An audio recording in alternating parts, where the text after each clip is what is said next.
Hi students, I'm Dr. Bhavna. In this lecture we are going to continue with the topic that is called as biodiversity and its conservation. So already we have started in the last class with the another topic that is called as we have completed ecosystems as well as organisms and its population. So in the last part of the ecosystem we have done with the fourth component of the ecosystem, that is nothing but nutrient cycling. So in the nutrient cycling, we have discussed about what are biogeochemical cycles as well as what is nutrient cycling. Nutrient cycling or biogeochemical cycles means the amount of nutrients that are transferred from one place to another is called as nutrient cycling, or we can say it as biogeochemical cycles also. So basically there is two important terms that we should discuss, that is nothing but standing state or standing crop. Already we have discussed about the standing crop, that is the amount of biomass that is transferred from one trophic level to other is called as standing crop. When you say it as standing state, here in nutrient cycling we use the term as standing state. That is nothing but amount of nutrients like carbon, nitrogen, phosphorus, sulfur, when they are present at a given point of time, we call it as standing state. So standing state is different from that of standing crop. I want you to clearly understand. So then we have discussed about what are the two important cycles like carbon as well as phosphorus cycles we have discussed. So in the carbon cycles, if they ask you in NEET question like massive burning of fossil fuels or deforestation, anything when it is taking place, or when there is volcanic eruptions, or when there is forest fire, so much amount of carbon dioxide is released into the atmosphere. So when so much amount of carbon dioxide is released into the atmosphere, so much of carbon gets accumulated in the atmosphere or in the earth's crust, so much amount of carbon gets accumulated. So what happens here, when so much amount of carbon gets accumulated or in the atmosphere, then about 49% is contributing to that of dry weight of organisms. Next, 71% is contributed by oceans. 49% is dry weight. Suppose in our body, if we see how much amount of carbon is present, means we can say 49% of carbon is present in our body. And next, but it is only next to water, means after water, which is the most common element which is present in our body is carbon. Then 71% is in the oceans only. About 71% is present in the oceans, and so much amount of carbon dioxide is released into the atmosphere. By which organisms it is released into atmosphere is suppose by producers, by decomposers, or we can say like herbivores. So many people, we consumers, we inhale oxygen, exhale carbon dioxide. So much amount of carbon dioxide is getting released into the atmosphere. Then so many elements are getting released into the earth's atmosphere. Then basically not only these organisms, others like deforestation, burning of fossil fuels, everything will lead to accumulation of carbon dioxide in the atmosphere. So all this is basically happening due to release of so much amount of carbon in the earth's atmosphere. So whenever they are asking NEET related to deforestation or massive burning of fossil fuels, anything you should answer only carbon plays a very important role. Next we have discussed about the phosphorus cycle, and the another important point that you should remember in carbon is these numericals are very important.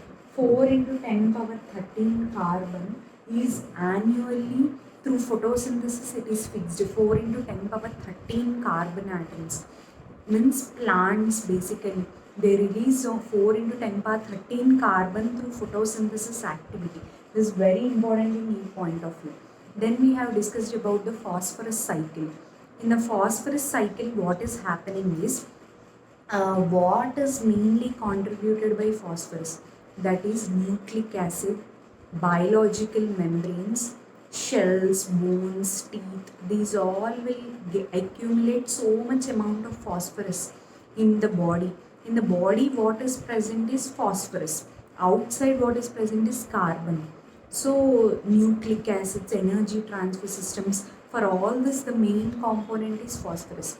As well as when rocks are weathered, means when rocks are broken down into smaller and smaller pieces, when rocks are broken down, so much amount of phosphorus is released into the Earth's atmosphere. Then herbivores also release so much amount of phosphorus into the Earth's atmosphere. When all this is released into the Earth's atmosphere, so many elements, when they are released into the Earth's atmosphere, what is happening is phosphorus is getting accumulated. Then by these, when rocks are weathered, plants take so much amounts of phosphorus. After plants take so much amount of phosphorus, from these plants herbivores are taking so much amount of phosphorus. Like that, it is followed like a chain, you know. This will take this much amount of phosphorus, this will take this much amount of phosphorus. Like that, it is following like a chain. From rocks it is plants, from plants or from plants it is by herbivores. So like that, phosphorus is getting accumulated. I told you two important points that you should remember. The main differences between carbon and phosphorus is the, I'm revising all this so that you should understand very clearly, or else I can say you can go and see in the last video, but I'm maximum times so that 2-3 times you can hear. I'm revising for you, but in detail I'm explaining you in the last class. Here I'm revising the main topics in neat point of view. And here the two main differences between the phosphorus as well as carbon is nothing but, the two main differences is atmospheric inputs for the phosphorus is very low, as well as exchange between the organisms and the environment is also very low. Two important points where it is very low is exchange is very low, as well as atmospheric inputs is very low. So atmospheric inputs, exchange of oxygen, everything is getting very low here. For phosphorus only it is low, so don't get confused between the carbon and phosphorus, which is the less carbon or phosphorus which is getting accumulated or which is very less is only one, that is nothing but phosphorus is very low when compared to both. Then Robert Constanza, a famous scientist, Robert Constanza, important in neat point of view. Robert Constanza and his colleagues, what they did is they tried to put a price tag for ecosystem services. Ecosystem means what? See, so much amount of ecosystem means it is a land. Then so many services are usually rendered by these organisms. Like we are taking so many services from them. We are taking from the Robert Constanza. So he put a price tag for these ecosystem services. He described US 33 trillions per year we should spend on these ecosystem. Means for the nature we should give 33 trillions amount we should give for the nature, he said. But almost it is like 11 trillion of gross national productivity. 33 trillion he described, but we are for gross national productivity, and few people are paying in terms of for the nature and all. When we calculate and we spend all of the money, but also it is not equal to satisfy the ecosystem services which ecosystem is giving for us. So it is usually equal to 11 times, that is 3 times more we should give to the nature, but we are not sufficient for giving it for one time only. So that is equal to gross national productivity. So like that, here the 33 trillion, 11 trillion, those are not important. Who gave the price tag for the ecosystem services is important. That is nothing but Robert Constanza. He gave the term for these ecosystem services basically. So that is important here in NEET point of view. Then later, the another important point that you should remember is how these ecosystem services are given by the nature. So about 50% is basically the soil, then less than 10% is nutrient, less than 10% is nutrient cycling, as well as we can say it as deforestation. Then less than 6% is for climate as well as habitat for welfare. See, maximum 50% is soil. Here it's going. Less than 10%, less than 10 is nutrient cycling. 6% is, only 6% is habitat for wildlife. So for the habitat for wildlife, it is only 6% for habitat for wildlife as well as for climate.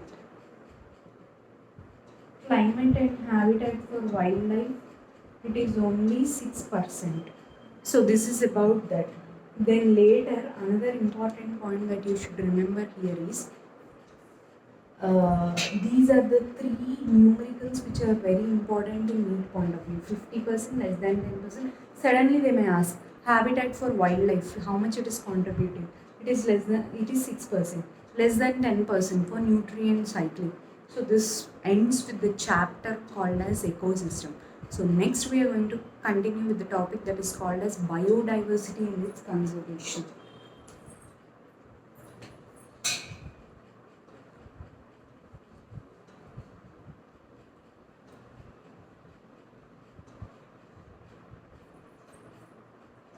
So in the chapter that is called as biodiversity and its conservation,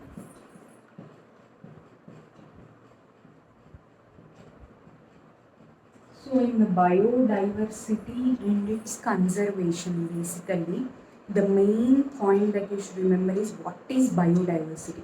Suppose alien species have come here. Alien species have come. They will be surprised to see numerous amounts of species diversity. Means so many species are seen. Not only suppose one fish is there, only one type of fish is not present. Almost about multiple types, multiple varieties of fishes are present. So that is all called as species diversity. So that there is variations, there is numerous variations.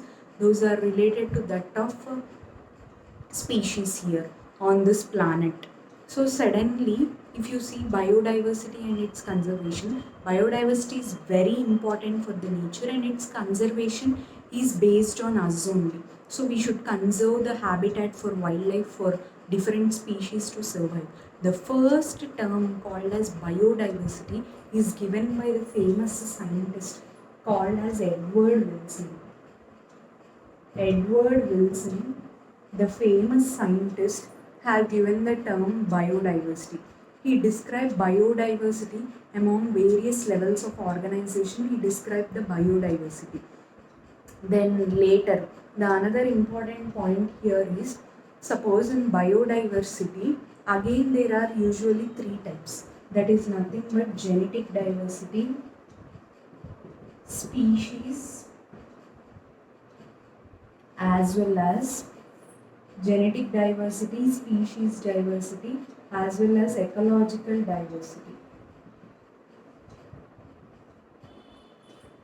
These are the three important types of biodiversities which are present. Then the first important point that you should remember is biodiversity means, this is very important in NEET point of view. They'll ask you like how many species of what are present. Like 20,000 species of orchids are present. Orchids, plants. Then again 20,000 species of ants are present. 28,000 species of fishes, 3 lakh species of beetles, 20,000 species of orchids, 20,000 species of ants, 28,000 fishes, 3 lakh beetles. Multiple numbers are present. Not on 28,000 fishes, species of fishes are present. Now the important word you should focus here is species of fishes are present. So 20,000 orchids, 20,000 ants, 28,000 fishes, 3 lakhs beetles are present. So like this here, they'll ask you here, no need to get so much confused. Both are 20,000 only, orchids and 28,000 is fishes. 3 lakhs is beetles. So multiple number is present. Again, here when you're classifying it into three different types, genetic, species and ecological, first we will compare it with India. Suppose what is species diversity, whether it is present more in Western Ghats or Eastern Ghats. Western Ghats means near the Assam, Arunachal Pradesh, Sikkim. Here, these areas, species are more in number. Crocodiles and all, UP, that side, all the west side of the India will have more species diversity, means more species are present. So here the example which is given in your NEET textbook is related to species diversity is Western Ghats have more species. Western Ghats have more species than Eastern Ghats. That is the common example. It is the example given specifically for India, not for the full world. So Western Ghats species diversity is more than Eastern Ghats. Then when you come to ecological diversity, and in ecological diversity, now we are comparing with India as well as full world. India will have more deserts, rainforests, mangroves, numerous different types of plants, numerous different types of animals, numerous forests, numerous ecosystems. Everything is more in that of ecological diversity. So India is having more deserts, more forests, more mangroves. When you compare with a Scandinavian country like Norway, like Norway's and all, they will have very few deserts, very few lakes, very few seas and all. When you're comparing it with the Scandinavian country like Norway, here ecological diversity is more in India. So ecological diversity in India is more than countries like Norway. So that is the important point that you should remember here. Then next, when you come to genetic diversity, these are the two important diversities, that is species diversity as well as ecological diversity. Now when you come to the genetic diversity here, numerous genetic variations are taking place. Numerous, like suppose in India, there are 50,000 varieties of rice. Daily rice we consume. Do we all know that there are 50,000 varieties of rice? No, we all know maybe maximum 3 or 4 varieties of rice. But totally in India, there are 50,000 varieties of rice as well as 1,000 varieties of mangoes. So that point is very important. 50,000 varieties of rice as well as 10,000 or 1,000 varieties of mangoes. So numerous genetic variations are taking place in our India. Suppose in genetic variations when we see, basically the important point you should remember is, suppose you take a chemical plant called as Rowolfia vomitoria. So you take a Rowolfia vomitoria. So in this plant, a chemical basically which is called as respirin is present, which improves the potency of the numerous genetic variations. Like Rowolfia vomitoria, a chemical called as respirin is released, which is highly potent basically when you compare it with other plants. So why only in this plant genetic variation is taking place? Because we have introduced a new type of chemical into this plant. So in this genetic variations are common. So when genetic variations are common, diversity is widely spread. You can see newer and newer form of species. So that is the important point that you should remember here. No need to get so much confused. We have started freshly with a topic that is called as biodiversity and its conservation. So in the biodiversity means new Edward Wilson, a famous scientist, have given the term that is called as biodiversity. Then he have described about one diversity means what? various levels, combined diversity among various levels of organizations is called as biodiversity. Then again it is divided into three types, that is called as genetic diversity, species diversity, ecological diversity. Under species diversity, basically, Western Ghats have more than that of Eastern Ghats. Species diversity for that of Western Ghats is more than that of Eastern Ghats. In India, I'm talking about. Then ecological diversity, ecological species like deserts, ecosystems, which we have discussed in the last chapter, like rainforest, everything is more in that of India when we compare it with a Scandinavian country like Norway. Then next about the genetic diversity, when we see a famous plant that is called as Rauwolfia vomitiva. In that the genetic variations are taking place due to the active chemical which is present called as respirin, and in that the active plant, it is more in terms of potency and all.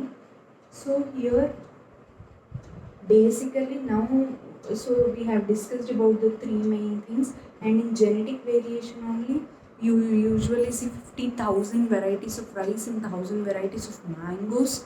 When we are talking about the genetic variations which are taking place all over the world, then we have described about 20,000 orchids in ants, 28,000 varieties of fishes you see, as well as 3 lakh species of beetles. So this is about the first introduction to biodiversity. Then we will see the next important points that are related to biodiversity is almost about, I want you to clearly remember this point, almost about, I want you to clearly remember about this. There are about, suppose 1 million totally in our India, there are about 1 million plant and animal species which are present. It is according to IUCN. IUCN is a famous organization that is related to counting of how many plant and animal species are given. It will give the records. So about almost 1 million plant and animal species were identified. Approx they have given in 2005 they have specified. Recent editions have not come related to how many plant and animal species are present in the world. So approx estimate was like 1 million plant and animal species according to IUCN. Then a famous scientist called as Robert May.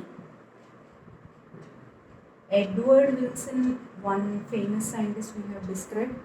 Then in the ecosystems, Robert Constanza, he is different. Then the third one is Robert May, he is different. These all three you should remember. Edward Wilson is for biodiversity. Robert Constanza and his colleagues were for the ecosystem services. Robert May, he is for how many plant and animal species are present. So he estimated that not only 1 million plant and animal species are present in the world. There are about 7 million. There are about 7 million plant and animal species which are present in this world. IUCN 1 million is plant and animal species. Robert May, 7 million species are present. So this is about the IUCN as well as Robert May, generally how much they are saying. So mostly how many types of, how much percentage are animals more or plants more in number. So approximately there are 70% of animals and only 22% is plants. In the total world, majority is contributed by that of animals only. That is like 70%, and then plants it is only 22%. So basically here the important point that you should remember is, and in these 70% plants also, maximum 70% is contributed by that of animals only. So here the Robert May plays a very important role in this. And so he is only saying like, and in these animal species also, majority were insects.